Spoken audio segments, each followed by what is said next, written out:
बच्चों, मेरे YouTube channel में आपका स्वागत है। आज हम लोग विज्ञान भारती सेकेंड कक्षा 7 अभ्यासकार पुस्तिका में इकाई 8 जीवों में श्वसन के बारे में पढ़ेंगे। अगर आप मेरे चैनल पे नए हैं तो प्लीज़ इसे सब्सक्राइब करिए, बेल आइकन को दबाइए ताकि आपसे कोई भी वीडियो छूटे ना। अगर वीडियो पसंद आए तो लाइक शेयर जरूर करें। चलिए अब इस इकाई में देखते हैं क्या है। प्रश्न नंबर 1, जब हम कुछ समय के लिए सांस रोकने की कोशिश करते हैं तो दम घुटने लगता है, तो ऐसा क्यों होता है? इसका प्रैक्टिकल आप कर सकते हैं। उत्तर है क्योंकि हमारे शरीर को निरंतर वायु की आवश्यकता होती है जो सांस द्वारा ही शरीर में प्रवेश करती है और बाहर निकलती है। अगला क्वेश्चन है क्वेश्चन नंबर 2, साइकिल के पहिए में हवा भरते हैं तो पहिया फूल जाता है और जब पहिए से हवा निकल जाती है तो पहिया पिचक जाता है। ठीक ऐसे ही हमारे शरीर के अंदर फेफड़े होते हैं, इनमें हवा भरती है और हवा बाहर निकलती है। यदि हमारे शरीर से फेफड़े निकाल लिए जाएं तो क्या होगा? तो इसका आंसर है फेफड़े शरीर से निकाल लेने पर हम सांस नहीं ले पाएंगे। अगला क्वेश्चन है क्वेश्चन नंबर 3, यदि हवा से भरे हुए गुब्बारे को या कोल्ड ड्रिंक की बोतल को खोलते हैं तो क्या होता है? तो इसका आंसर है हवा बाहर निकल जाती है। अगर ये गुब्बारा भरा हुआ है, इसको खोल देंगे तो इसकी हवा कहाँ होगी? बाहर निकल जाएगी।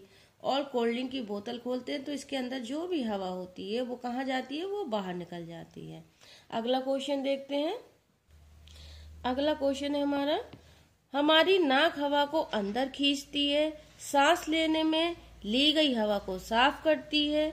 नाक में छोटे छोटे बाल रोए होते हैं जो रोगाणुओं धूल के कणों को अंदर आने से रोकते हैं।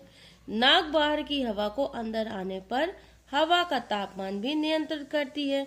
नाक हवा को अंतः श्वसन नमी प्रदान करता है। क्वेश्चन पूछा है हमसे क्वेश्चन नंबर 4 में, क्या होगा अगर हम नाक के स्थान पर मुंह से सांस लें?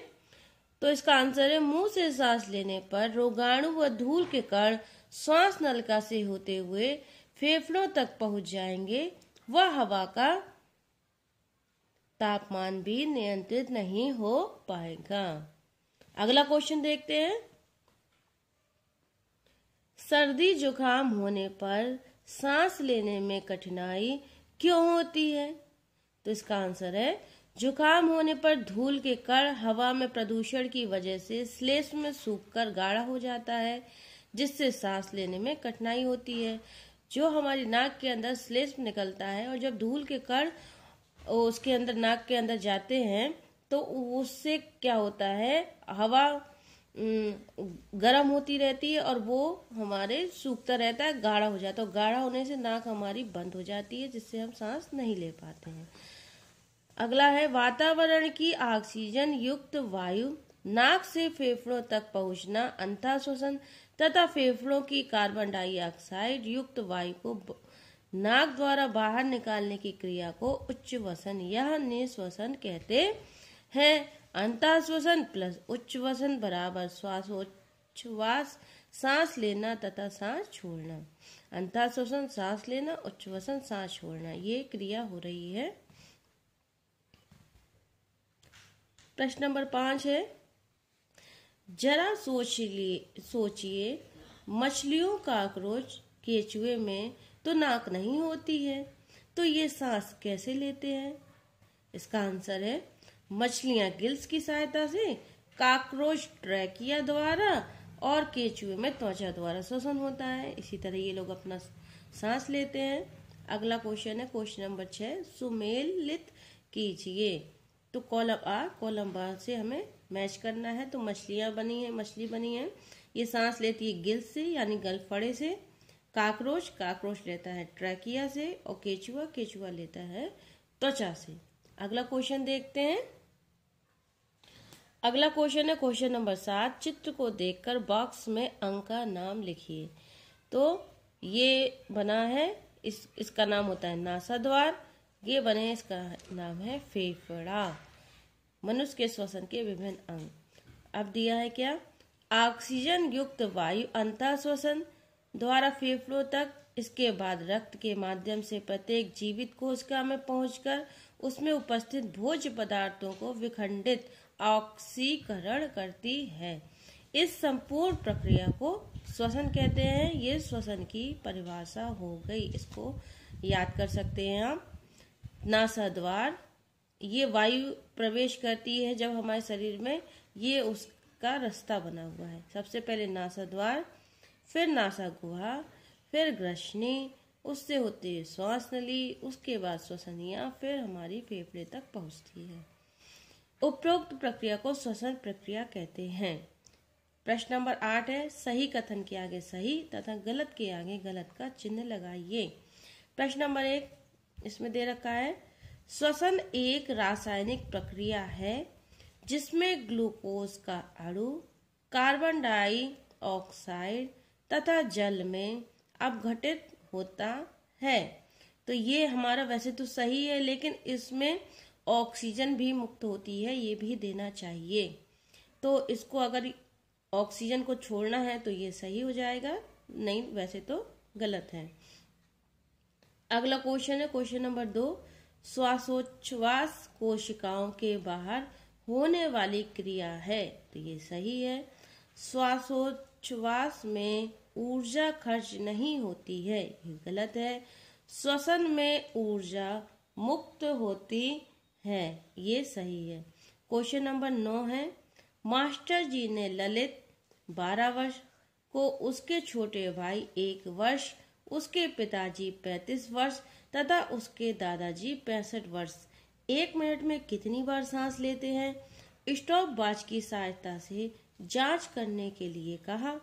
तत्पश्चात मास्टर जी ने ललित को सारणी से मेल करने के लिए कहा। Column A, column B. नवजात शिशु 15 से 18 बार प्रति मिनट सांस लेता है। स्कूल का छात्र 30 से 60 बार प्रति मिनट, वयस्क 35 से 30 बार प्रति मिनट और वृद्ध 18 से 30 बार प्रति मिनट सांस लेते हैं। देखते हैं पूछता क्या है इसमें करके देखे। मास्टर जी ने ललित से कहा, एक छोटा गुब्बारा और एक बड़ा गुब्बारा लो, दोनों गुब्बारों में हवा भरो। अब दोनों गुब्बारों में से एक की समय पर हवा निकालो। यह तो स्पष्ट है कि छोटा गुब्बारा जल्दी खाली होगा, इसी तरह फेफड़ों में भी हवा भरती और निकलती है। प्रश्न 10 है, उपरोक्त कथन के आधार पर बताइए क्या कारण है कि सभी सदस्यों का श्वसन दर अलग अलग है। तो इसका उत्तर है हाँ, सभी सदस्यों का श्वसन दर अलग अलग है। जिस दर से मनुष्य 1 मिनट में सांस लेता है एवं छोड़ता है, उस दर को श्वसन दर कहते हैं। कारण बताओ। प्रश्न नंबर 11, क्या कारण है कि किसान खेतों की मिट्टी को गुड़ाई समय समय पर करते रहते हैं। उत्तर है इसका, क्योंकि गुड़ाई करने से मिट्टी में जिससे उसमें हवा का वहन होता है एवं पानी को सोखने की क्षमता भी बढ़ जाती है। पौधों की गुड़ाई हो रही है। प्रश्न नंबर 11 है, क्या कारण है कि सर्दियों में हमारे मुंह से भाप वाष्प निकलती है। तो इसका आंसर है क्योंकि हमारे शरीर का ताप गर्म होता है और वातावरण ठंडा, अतः मुंह से गर्म हवा बाहर निकलने पर बाहर की हवा भी गर्म होकर भाप के रूप में दिखने लगती है। प्रश्न नंबर 12 है, मनुष्य पानी के अंदर सांस नहीं ले सकता, क्यों। उत्तर है क्योंकि मनुष्यों में पानी में घुली हुई ऑक्सीजन लेने के लिए गिल्स नहीं होते हैं। अगला है प्रश्न नंबर 13, पेड़ पौधों में निरंतर श्वसन की क्रिया क्यों होती है। तो इसका आंसर है क्योंकि उन्हें भी जीवित रहने के लिए विभिन्न प्रकार की जैविक क्रियाएं करनी पड़ती हैं। इन क्रियाओं के लिए ऊर्जा की आवश्यकता होती है। या भर लीजिएगा। प्रश्न नंबर 14, जम्भाई आने का कारण बताओ। हम लोगों को जम्भाई आ जाती है, तो इसका कारण पूछा है। कभी आपने सोचा हो या ना सोचा हो, और तो इसका आंसर एक बार देख लीजिएगा। ऊर्जा की कमी होने पर थकान होती है। इस स्थिति में बॉडी में एनर्जी लेवल बढ़ाने के लिए ज्यादा ऑक्सीजन की जरूरत पड़ती है, इसलिए वो कभी कभी नींद पूरी न होने पर भी जम्हाई आती है। कभी कभी ज्यादा शराब वगैरह नशे का सेवन करने से भी हमको जम्हाई आ सकती है। ये भी आप लिखना चाहें तो लिख सकते हैं। क्वेश्चन नंबर 15 है, एक शब्द में उत्तर दो। तो काष्ठी तनों में मेटा अनुपस्थित होते हैं, अतः उनमें श्वसन के लिए कौन सी संरचना होती है? तो कठोर और वुडी स्टेम और परिपक्व जड़ों वाली योजनाओं में गैसों का आदान प्रदान लेंटिसेल्स के द्वारा माध्यम से होता है। अगला क्वेश्चन है 16 नंबर का। मेंढक एक उभयचर प्राणी है। उभयचर का मतलब जो स्थल और जल दोनों में रहते हों। वह जल और स्थल दोनों में रहता है। वह दोनों ही स्थितियों में किस प्रकार से सांस लेता है? तो मेंढक स्थल में श्वसन फेफड़ों तथा जल में श्वसन त्वचा द्वारा करता है। क्वेश्चन नंबर 17 है, विशेष अंतः श्वसन में ली गई वायु 21% होती है और कार्बन डाइऑक्साइड का 0.04% होता है। उच्च वसन में छोड़ी गई वायु 16.4% ऑक्सीजन और 4.4% कार्बन डाइऑक्साइड होती है। तो प्रश्न पूछा है, अंतः श्वसन में ली गई वायु में कौन सी गैस होती है? तो ऑक्सीजन और कार्बन डाइऑक्साइड यहाँ दे रखी है। क्वेश्चन नंबर 19 है, उच्च वसन की वायु में क्या केवल कार्बन डाइऑक्साइड ही होती है? तो यहाँ हमारा दे ही रखा है कि इसमें हमारी ऑक्सीजन भी होती है। तो इसका आंसर है नहीं। इसको आप पूरा भी लिख सकते हैं कि ऑक्सीजन और कार्बन डाइऑक्साइड दोनों होती है। अगला क्वेश्चन देखते हैं।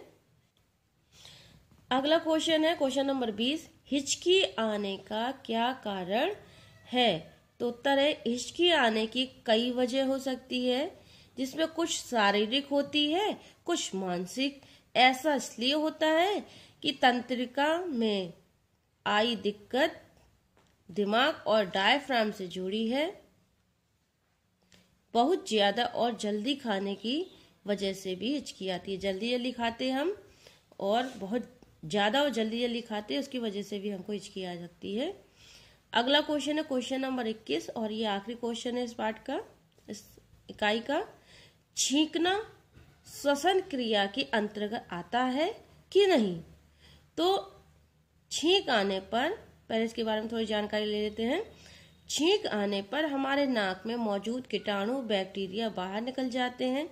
दरअसल जब नाक के जरिए कोई बाहरी चीज हमारे शरीर में प्रवेश करता है तो इससे हमारे श्वसन तंत्र को नुकसान पहुंचता है। छींकना श्वसन क्रिया के अंतर्गत आता है। ये आप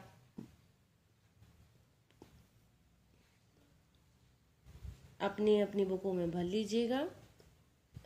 आशा करती हूँ वीडियो आपको पसंद आया होगा, तो इसको लाइक और मेरे चैनल को सब्सक्राइब जरूर करिए ताकि आपसे कोई भी वीडियो छूट ना पाए। मिलते हैं अगले वीडियो में। Thank you.